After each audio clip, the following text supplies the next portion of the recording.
Congress party के वरिष्ठ नेता विजय वडेट्टीवार ने चुनाव आयोग पर गंभीर आरोप लगाते हुए कहा कि यह स्वायत्त संस्था अब सुप्रीम कोर्ट की आड़ में नहीं छिप सकती। उन्होंने सवाल उठाया कि चुनाव आयोग ने मांगी गई जानकारी क्यों नहीं दी और अपनी वेबसाइट से जानकारी क्यों हटाई।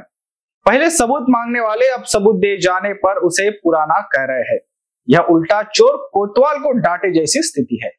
मुख्यमंत्री पर निशाना साधते हुए वडेट्टीवार ने कहा कि राहुल गांधी ने सबूत पेश किए तो उन्हें मिर्ची क्यों लगी। उन्होंने आरोप लगाया कि मुख्यमंत्री ने चुनाव आयोग से हाथ मिला लिया है। उद्धव ठाकरे पर की गई आलोचना को खारिज करते हुए उन्होंने कहा कि उनकी गर्दन में तकलीफ के कारण उन्होंने पीछे बैठने का अनुरोध किया। वडेट्टीवार ने कहा कि इंडिया अघाड़ी कायम रहेगी, हालांकि लोकसभा चुनाव में स्थानीय स्तर पर निर्णय होंगे। कबूतर खाना विवाद को उन्होंने सत्ताधारियों की सोची समझी चाल बताया, जिससे हिंदी मराठी का विवाद भड़काया जा रहा है। उन्होंने शरद पवार के मंडल आयोग समर्थन का स्वागत किया और ओबीसी समाज को उनका अधिकार मिलने की बात दोहराई।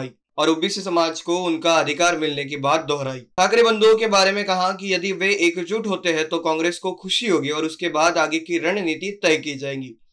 हे निवडणूक आयोग लपू शकत नाही आणि सुप्रीम कोर्टाच्या पडद्याआड किंवा त्याच्या शेलूच्या मागे लपवायचा अधिकार करून या मूळ गोष्टीपासून ते दूर जाऊ शकत नाही। जर निवडणूक आयोगाला काही काळबेरं नव्हतं तर आतापर्यंत त्यांनी जो आम्ही माहिती मागितली, डेटा मागितला, तो का दिला नाही आणि संपूर्ण वेबसाईटवरून का काढून टाकलं। बिहार, कर्नाटक आणि महाराष्ट्राच्या मूळ मतदार याद्या तिथून वेबसाईटवरून काढून टाकण्याचं कारण काय। म्हणजेच निवडणूक आयोगाने मताची चोरी केली आणि ते पुराव्यासह राहुल गांधींनी दाखवून दिलेला। पूर्वी ज्यावेळेस बोललेत राहुलजी त्यावेळेस ते म्हणलेत की पुरावे काय।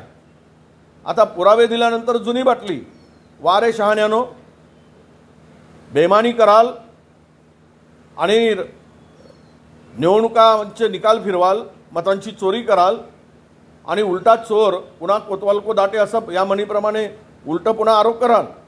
NBC न्यूज के लिए अखिलेश के साथ अभिषेक पानसी की रिपोर्ट।